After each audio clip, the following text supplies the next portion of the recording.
그럼에도 하나님 아버지의 마음은 이라고 하는 제목으로 잠시 말씀을 나누도록 하겠습니다. 주식의 세계에서 그 고위험, 고수익을 이렇게 추구하면서 일반 펀드보다 어떤 좀 자유롭게 혹은 소수의 전문 투자자에게만 개방되는 금융 상품이 있어요. 그걸 이제 헤지 펀드라고 이야기를 합니다.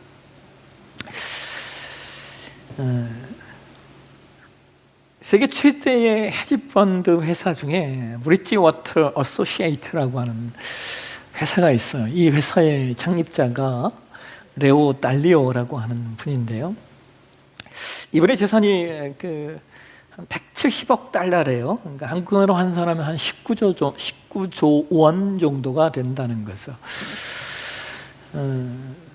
되게 많이 갖고 있죠. 근데 이 레이 달리오라고 하는 분이 그 헤지펀드 업계에서 얼마나 탁월하냐면 예전에 그 2008년에 있었던 금융 위기를 이분이 예측을 했대요.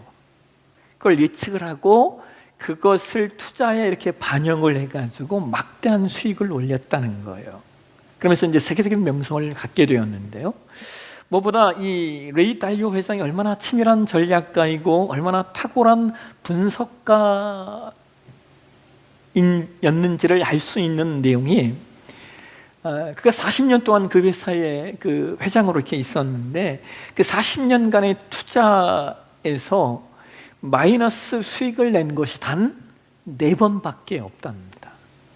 40년간 주식 투자 펀드 매니저로 살았는데 그가 투자한 것 중에 마이너스 수익을 낸 게 4번밖에 없다는 거죠. 그러니까 이것은 그분이 주식 투자업계의 귀재라는 것을 이야기하는 것이죠. 그런데 이렇게 전략적이고 분석적이며 또한 세상 사람들이 보기에 탁월하게 자기의 삶을 만들어갔던 이 레이 달리오 회장에게 그가 그의 전략으로, 그의 분석으로, 그리고 그의 돈으로 막을 수 없는, 어쩌면 그의 인생의 가장 큰 마이너스가 되었던 사건이 하나 터지게 돼요. 그것은 그의 큰아들 데븐 달리오가 어느 날 갑자기 자동차 사고로 사망한다는 것입니다. 그의 아들이 운전하던 아우디 승용차가 갑자기 한 쇼핑센터의 매장으로 돌진했고 그래서 차량에 화염이 일어나면서 연기와 화상으로 그 아들이 죽습니다. 여러분 생각해 보세요. 정말 이 데븐 달리오가 아버지 회사에서 프로젝트 매니저로도 일했고 또 아버지를 닮아서 그런지 자신만의 그 사모펀드인 피스콜드라고 하는 회사까지 창립했던 아주 유능한 아들이었는데 이 아들이 어느 날 갑자기 죽음에 이르렀으니 그 아버지 마음이 어떠했겠습니까? 그래서 그가 이런 말을 남겨요. 세상의 모든 돈을 가져도 고통으로부터 면역되지는 않습니다.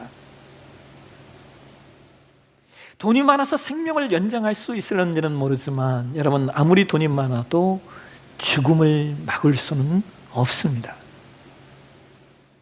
세상 모든 사람들이 그렇게 좋아하는 돈이 그럼에도 불구하고 인간이 받는 고통에 면역을 주지는 않는다는 거예요. 오늘은 계속해서 우리가 기독교 세계관이라고 하는 주제를 가지고 12번째 말씀을 나누려고 합니다. 우리가 지난 시간 속에서 살피고 있는 것처럼 인간이 어떤 존재인가, 인간이 어떤 본성을 가지고 있는가라고 하는 질문에 대해서 세상 사람들은 여러 가지로 답을 내놓고 있는데 우리 기독교 신앙은 그 답을 인간 삶의 결론으로 내놓고 있다는 것을. 그것이 무엇입니까? 모든 인간이 겪고 있는 삶의 결과, 세상에 존재하는 모든 인간이 예외 없이 겪고 있고 또한 겪어야만 하는 인간 실존의 결론을 가지고 우리는 인간의 본성이 어떠한가를 이야기한다는 거예요. 그 내용이 무엇이었습니까? 모든 인간은 고통을 가지고 있다는 것이고, 모든 인간은 서로와 서로 간에 대적한다는 것이고, 모든 인간은 생존을 위하여 수고의 고역을 해야 한다는 것이고, 그리고 모든 인간은 죽는다는 것입니다. 오늘은 인간이 타락함으로 말미암아 모든 인간에게 오게 된 마지막 징벌에 대하여 말씀을 좀 나누려고 해요. 우리 함께 창세기 3장 19절 말씀을 한번 다시 보실까요? 우리 이번에는 이 말씀을 현대어 성경으로 한번 보시도록 하겠습니다. 같이 읽겠습니다. 너는 이마에 땀을 흘리며 흙을 파야 먹고 살아갈 곡식을 얻으리라. 너는 흙으로 빚어진 존재니 흙으로 돌아가고 말리라. 너는 먼지니 다시 먼지로 돌아가리라. 여러분, 인간이 타락함으로 말미암아 인간에게 오게 된 최종적인 징벌의 내용은 인간이 다시 흙으로 돌아간다는 거예요. 여기 여러분, 인간이 흙으로 돌아간다는 의미는 어떤 의미입니까? 인간에게 죽음이 오게 되었다는 것이죠. 그렇다면 여러분, 인간이 타락함으로 말미암아 죽음이 오게 되었다면 타락 이전의 인간의 상태는 어떠했을까요? 인간이 타락하기 이전의 상태를 성경이 우리에게 이렇게 알려주고 있습니다. 창세기 2장 7절을 한번 보실까요? 같이 읽겠습니다. 여호와 하나님이 땅에 흙으로 사람을 지으시고 생기를 그 코에 불어넣으시니 사람이 생명이 되니라. 여러분, 우리는 창세기 2장 7절에서 인간이 최초에 어떻게 탄생되었는가, 어떻게 만들어졌는가를 크게 두 가지 내용으로 확인하게 돼요. 하나는 이런 거예요. 인간이 흙으로 지어졌다는 것이죠. 여러분, 인간이 흙으로 지음을 받았다는 것은 인간의 몸이 물질이라는 거예요. 물질. 여러분, 성경이 최초의 인간을 아담이라고 부르잖아요. 근데 여러분, 이 아담이란 말이 어디에서 왔냐면요, 아다마라는 말에서 왔어요. 아다마. 근데 이 아다마라고 하는 뜻이 뭐냐면 땅이라는 뜻입니다. 그러니까 인간은 땅이라는 물질을 통하여 창조되었다는 것에서 이 물질을 우리는 육체라고 말합니다. 그런데 여러분, 성경은 인간이 단순히 흙, 즉 물질로만 만들어진 것이 아니라고 말하죠. 창세기 2장 7절에 뭐라고 말하고 있어요? 생기를 그 코에 불어넣으시니 사람이 생명이 되니라 라고 말해요. 여러분, 여기 이 생기라고 하는 단어가 히브리 원어의 이 단어가 뉴시마라는 단어예요. 그런데 이 뉴시마라고 하는 단어를 성경이 또 여러 가지 의미로 사용하고 있는데, 이 뉴시마라고 하는 단어가 잠언 20장 27절에 등장해요. 잠언 20장 27절에 성경이 이런 얘기를 합니다. 사람의 영혼은 여호와의 등불이라 사람의 깊은 속을 살피느니라. 여러분, 여기 잠언 2장 20장 27절에 영혼이라고 하는 단어가 원어의 뉴시마라는 단어예요. 그러니까 창세기 2장 7절에 말하는 생기는 영혼을 말하는 겁니다. 또한 이 뉴시마라고 하는 단어가 욥기 33장 4절에서도 사용되고 있어요. 욥기 33장 4절에 성경이 이렇게 얘기합니다. 하나님의 영이 나를 지으시고 적는 자의 기운이 나를 살리시느니라. 여러분, 여기 적는 자의 기운이라고 할 때 이 기운이라고 하는 단어가 뉴시마예요. 그러니까 창세기 2장 7절이 말하는 생기는 전능자의 기운인 거예요. 그래서 생기를 뜻하는 뉴시마라고 하는 단어는 단순히 물질이 아닌 것이죠. 이것은 영적인 것을 말하는 거예요. 그러므로 사람이라는 존재는 물질과 영적인 것이 합해져서 탄생된 존재라는 겁니다. 그리고 그렇게 탄생된 인간이 뭐가 되었다라고 말해요? 생명이 되었대요. 여러분, 여기 이 생명이라고 하는 단어도요, 이 생명이라는 단어는 이제 두 단어가 합해져서 만들어진 말이에요. 네페시 하야라는 단어가 합해져서 만들어진 말인데, 이 네페시라는 말은 호흡을 뜻하는 말이고 하야라는 단어는 존재를 의미합니다. 그러니까 살아있는 존재, 호흡하는 존재가 되었다는 거죠. 어떻게 말입니까? 흙이라는 물질과 생기라는 영적인 것이 합해져서 말입니다.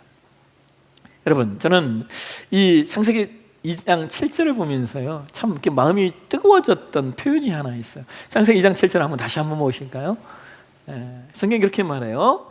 여호와 하나님이 땅의 흙으로 사람을 지으시고 생기를 어떻게 해요? 그 코에 불어넣으셨대요. 불어넣었다.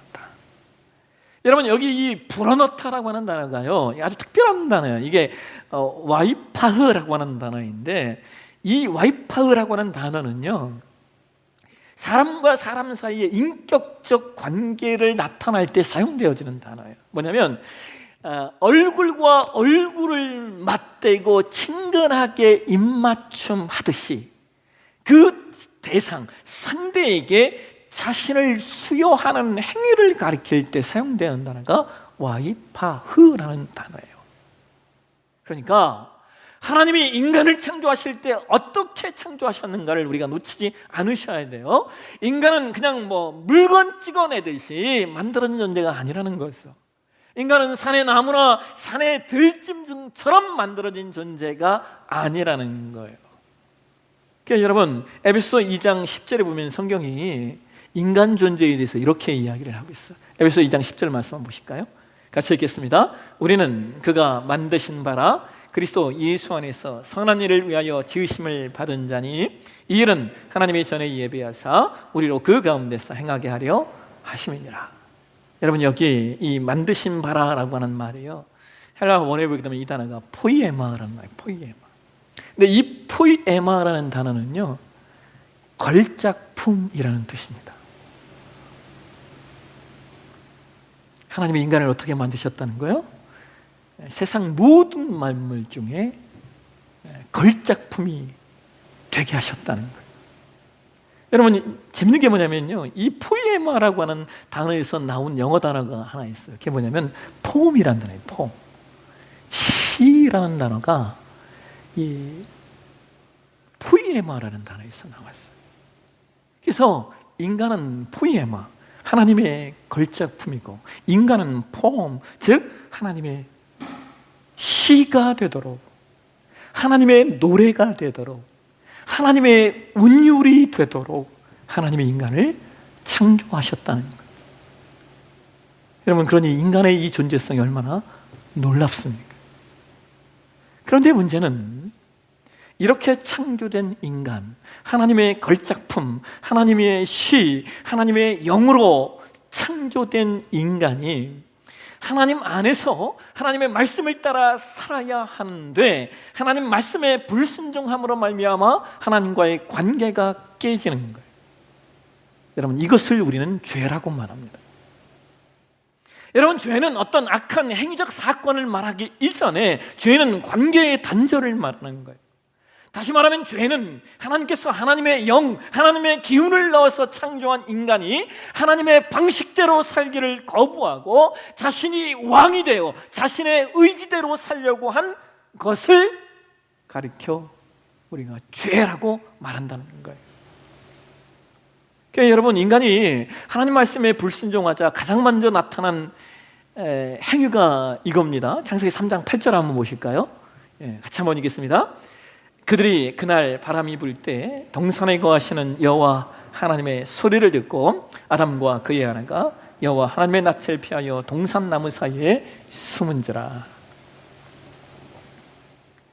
여러분, 사람과 사람 사이의 관계가 깨어지면 일어나는 대표적인 일은요, 서로가 서로를 피한다는 거예요. 우리 아이들이 하지 않아야 될 일을 하게 되면 부모를 슬슬 피해다닙니다.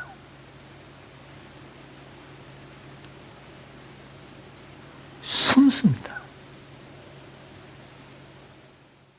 하나님과 인간의 관계가 깨어져서 아담과 하와가 보인 첫 번째 반응이에요. 하나님을 피하고 숨는 겁니다. 그래서 이렇게 하나님을 피하고 하나님에 대하여 숨고 하나님을 떠난 인간에게 하나님께서 여러 가지 징계를 내리시는데, 그 최후의 징계가 뭐예요? 너는 흙이니 흙으로 돌아가라는 거예요. 그런데 여러분, 너는 흙이니 흙으로 돌아가라는 징계는요, 육체에게 내리신 징계예요. 그런데 영혼, 적는 자의 기운은 이게 육체가 아니잖아요. 이것은 육체처럼 죽을 수 있는 게 아닌 거예요. 그래서 그 육체처럼 죽지 않는 타락한 영, 타락한 영혼이 육체와 분리된 후에 거하게 되는 것을 우리가 어디라고 말하는 거예요? 그걸 지옥이라고 말하는 겁니다. 그래서 인간의 타락은요, 이게 단순히 육체적인 죽음만을 말하는 것이 아니라 죽지 않는 영혼이 영원토록 형벌을 받아야 되는 죽음이에요. 그래서 이 죽음이 무서운 죽음이에요. 그냥 죽음으로 끝난다라고 하면 오히려 그냥 죽음으로 끝난다라고 하면 오히려 그냥 끝났어라고 끝났네라고 말할 수 있었는지 모르지만 죽지 않고 영원히 살아서 형벌을 받아야 하니 이것만큼 처참한 운명이 또 어디 있겠습니까? 그런데 여러분, 참 놀라운 것은요, 오늘 저와 여러분이 봉독한 말씀에 하나님께서 바로 이와 같은 문제, 이러한 인간의 운명을 어떻게 해결하실 것인가에 대한 하나의 메타포, 하나의 그 타이폴로지, 모형과 은유가 오늘 봉독한 말씀에 등장을 하는 걸 보게 돼요. 창세기 3장 21절입니다. 한번 보실까요? 같이 읽겠습니다. 여호와 하나님이 아담과 그의 아내를 위하여 가죽옷을 지어 입히시니라.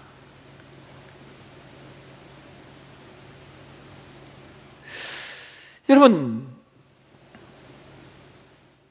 인간 삶의 결론은요, 모든 인간은 다 죽는다는 거예요. 그리고 죽지 않은 영혼은 지옥이라고 하는 그 영역에서 계속해서 그 형벌을 받아야만 되는 상황 가운데 있게 되는 거예요. 그런데 놀라운 건 하나님이 그러한 인간을 그냥 내버려 두시지 않는다는 거예요. 저 같으면 아담과 하와에게 가죽옷을 만들어주지 않았을 것 같아요. 왜? 너는 네 죄로 네 고난을 다 받아야지 했을 것 같아요. 저 같으면. 그런데 하나님은 그럼에도 불구하고 그들을 위하여 가죽옷을 만들어준다는 거예요. 여러분, 여기 이 가죽옷이라고 하는 것이 어떤 의미가 있는 줄 아십니까? 가죽옷은요, 동물이 죽어야만 만들 수 있는 옷입니다. 그러니까 동물이 죽고 그것으로 인하여 아담과 하와의 부끄러움이 감추어지는 것이죠. 그래서 여러분, 인간의 부끄러움, 인간의 죄는 인간이 스스로 해결할 수 있는 것이 없다는 거예요. 누군가가 그것을 가려주고 그것을 덮어주는 존재가 있어야만 되는 거예요. 누군가 자신의 생명을 들여 가죽옷이 만들어져야만 해결될 수 있다는 것이죠. 동물이 죽어 가죽옷이 만들어지고 그래서 인간의 부끄러움이 가려지고 덮어지는 것처럼 기독교 신앙은 예수 그리스도께서 십자가에서 우리의 죄를 대신하여 죽으심으로 말미암아 우리의 죄가 대속되고 예수 그리스도의 보혈의 공로로 인하여 우리의 죄의 부끄러움이 가려진다라고 말합니다. 이것을 우리는 복음이라고 말하는 거예요. 여러분, 여기 가죽옷을 지어 입히시니라라고 할 때 이 입히시니라라는 단어가요, 히브리어 원형의 이 단어가 라바쉬라는 말이에요. 라바쉬. 근데 이 라바쉬라는 단어는요, 성경에 크게 두 가지 상황에서 이 단어가 사용되고 있는 것을 보게 돼요. 하나는 왕이 명예롭게 된 신하에게 옷을 입힐 때, 그때 라바쉬라고 이야기해요. 또 하나는 제사장들에게 거룩한 옷을 입힐 때, 그때 라바쉬라고 말합니다. 그러니까 여러분, 지금 하나님이 그렇게 하나님을 떠나 타락하여 징계를 받는 인간을 그럼에도 불구하고 어떻게 대우하고 계신 거예요? 그들에게 명예로운 옷을 입히시고 그럼에도 불구하고 그들에게 제사장의 옷을 입히시고 계신 거예요. 이것이 하나님 아버지의 마음인 겁니다. 그러니까 여러분, 우리가 하나님의 사람으로 이 땅을 산다라고 하는 것은 우리 안에 바로 이 마음이 있어야 돼요. 어떤 마음이에요?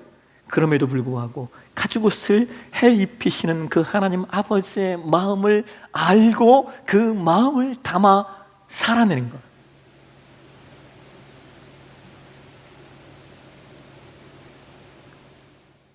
이 마음을 가지고 이 땅을 살아가는 것, 그게 신자의 삶이라는 것이죠. 서론에 미국의 유명한 헤지펀드 사업가에 대해서 이야기를 나눴어요. 오늘 말씀의 결론도요, 미국의 아주 유명한 헤지펀드에서 일했던 한 청년에 대한 이야기로 말씀을 좀 맺으려고 해요. 미국의 베인 앤 컴퍼니라고 하는 컨설팅 회사가 있어요.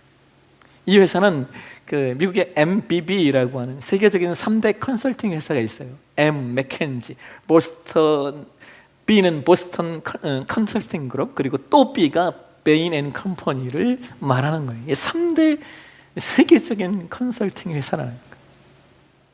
근데 이 애덤 브라운이라고 하는 미국의 브라운 대학을 나와서 23살의 나이에 한 청년이 아주 탁월한 성적으로 그 베인 앤 컴퍼니에 이 한 청년이 입사를 해요.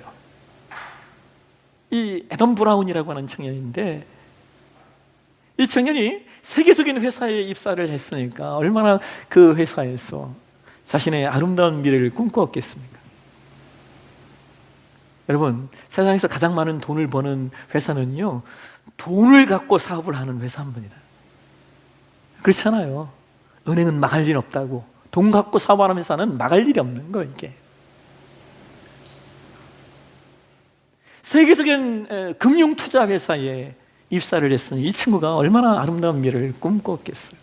그런데 어느 날 그가 인도에 여행을 갔다가 인도의 거리에서 국어를 하는 한 어린 아이를 만남으로 말미암아 그의 인생이 바뀌어요.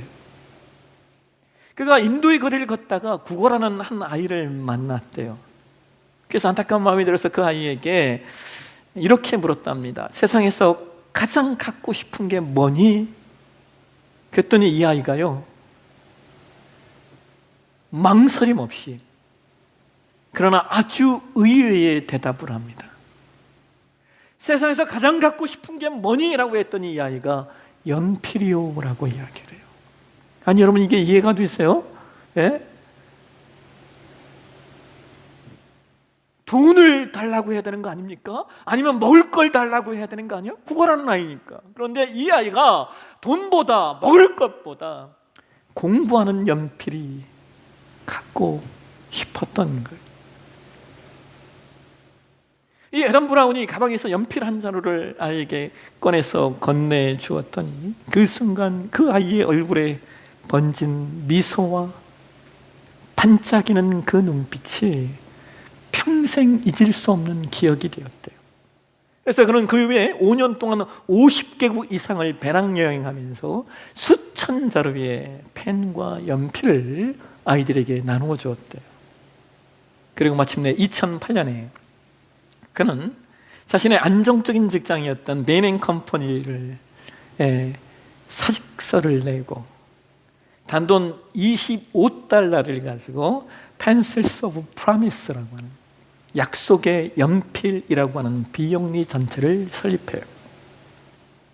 여러분, 이 단체가요, 하는 일이 뭐냐면 전 세계 저개발 국가의 아이들을 위하여 학교를 지어주고 학교 시설을 후원해주고 교사들을 훈련시키고 또 아이들에게 장학금을 주는 그런 비영리 단체예요.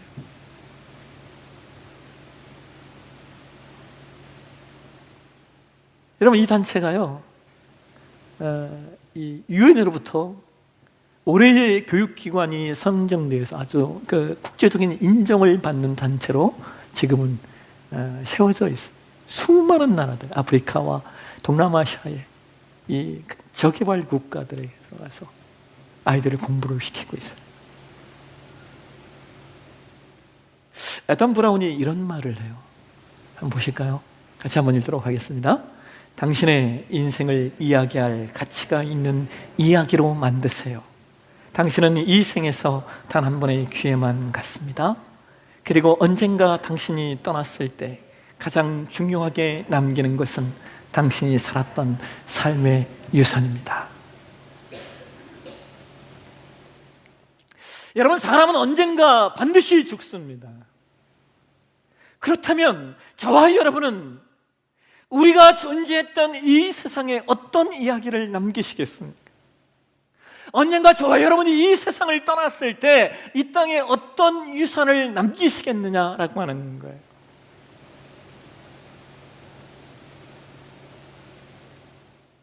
제가 에단 브라운의 이 글을 읽으면서 자연스럽게 우리가 10월 25일에 진행하는 자립준비 청년 후원 바제 사역과 연결이 되었어요.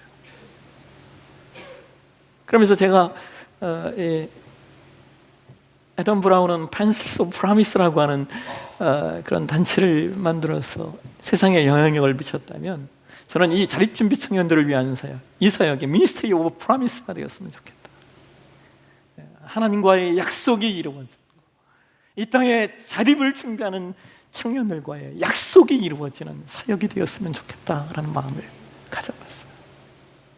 여러분, 우리 교회가 참 재미있는 게요, 우리 교회 그 재정에 일반 통장에, 우리 교회 운영하는 운영의 일반 통장에 있는 재정보다요, 남은 재정보다 이 그 자립준비 청년 후원 바제 통장에 돈이 더 많습니다. 예, 우리 교회 제 전체를 운영하는 재정의 통장 잔고보다 이 자립준비 청년 후원 이 통장에 있는 재정이 더 많아요. 여러분, 이거 잘 만들어서 우리 더 많은 청년들에게 후원하고, 아멘? 한국뿐만 아니라 어디까지? 해외까지. 이게 그 재정이 되었으면 좋겠고, 이 사역이 그런 사역이 되었으면 좋겠어요. 그래서 이 사역이 우리의 삶의 이야기가 되었으면 좋겠고, 이 사역이 저와 여러분의 삶의 작은 유산이 되셨으면 좋겠어요. 하나님께서 범죄한 인간에게 그럼에도 불구하고 가죽 옷을 만들어서 입히시는 것처럼 누군가에게